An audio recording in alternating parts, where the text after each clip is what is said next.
Hello everyone, my name's Brody, and on today's episode of Brody's Learning Adventure, we'll be learning about Native Americans in North America.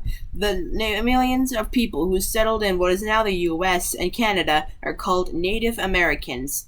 Early Native Americans. Around 1200 BCE, the Anasazi people settled in the Four Corners area. The Anasazi means ancient ones. Their first homes were pit houses, dwellings dug partly into the ground. By about 750 CE, they were building pueblos, multi-storied apartment-like buildings made from adobe and other local materials. Adobe is a kind of clay still used for building in the southwest. The Anasazi were also known for cliff dwellings, built along cliff walls and mountainsides. For religious rites, they created cave-like underground ceremonial chambers called kivas. The Anasazi were astute farmers. Since the Four Corners area was relatively dry, they devised irrigation techniques to grow crops, especially maize.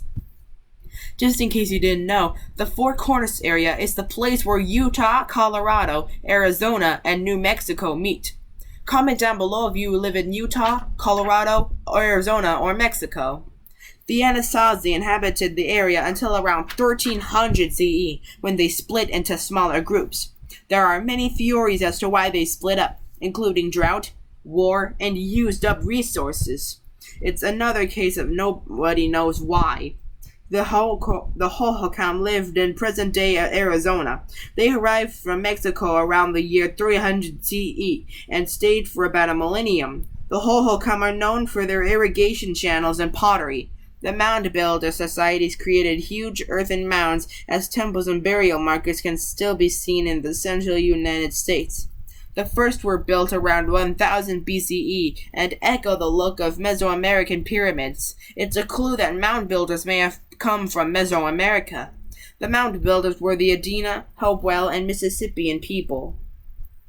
The Adena hunter-gatherers thrived around 800 BCE. The Hopewell were farmers and traders at their height around 200 to 500 BCE. When the Hopewell population declined around the year 700 BCE, the Mississippian people became more widespread around 900 CE. They formed their large settlement, Cahokia.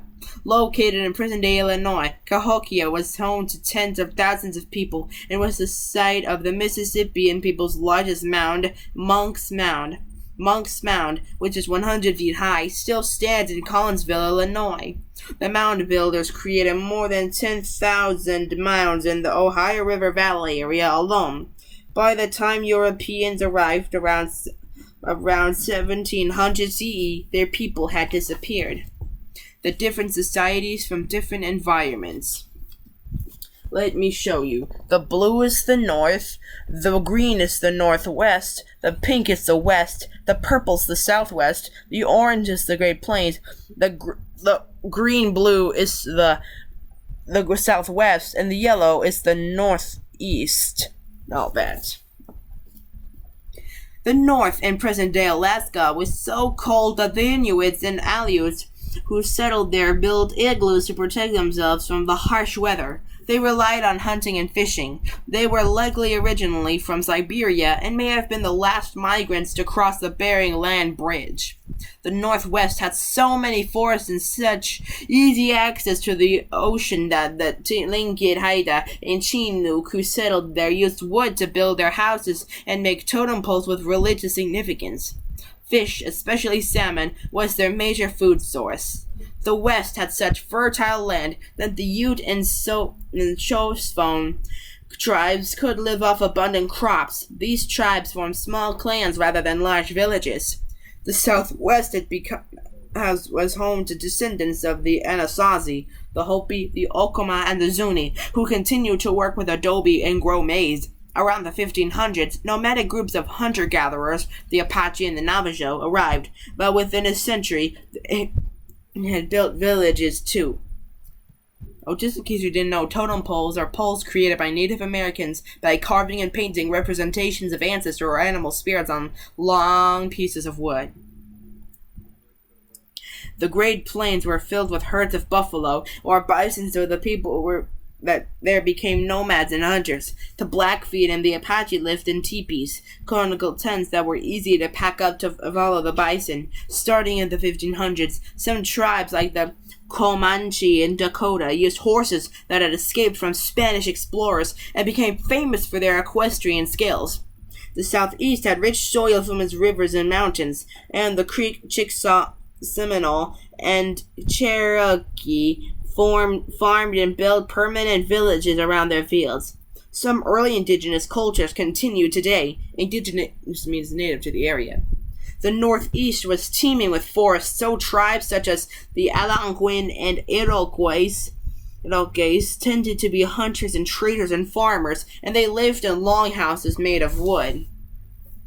The Iroquois League. The Iroquois League refers to 5 separate nations in what's now upstate New York. The Cayuga and Onondaga, the Seneca, the Mohawk, which is named after the hairstyle, I think, and the Oneida. After spending most of their history fighting in the 1500s, the 5 nations banded together to form a powerful alliance called the Great Law of Peace. This formed the Iroquois League, which had a great council to settle disputes in 1722. The Tuscarora people also joined the league, and the 5 nations became 6 nations. Use this mnemonic device to remember the 5 original tribes of the Iroquois League: Cayuga, Ononga, Seneca, Mohawk, and Oneida. So you could usually use the word Cosmo as the acronym to help you remember. C is Cayuga, O is Onondaga, S is Seneca, M is Mohawk, and O is Oneida. Cosmo. Here's a quiz to see if you've been paying attention. Name 3 types of homes that the Anasazi created. How did the mound builders use mounds? What was Cahokia? What was a major factor in the differences between the cultures of Native American tribes? What is an example of a nomadic Native American tribe? What was the Iroquois League? Which tribes were members of the league, and when did it form? Pause the video now to think of the answers for yourself. On to the answers.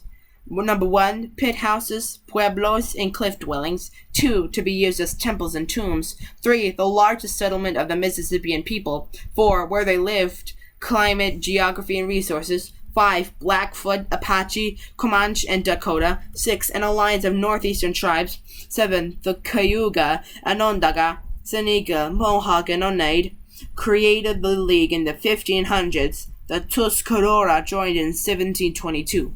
Be sure to like, comment, subscribe, and hit the notification bell. That way you won't miss any of my new episodes. This is Brody signing out.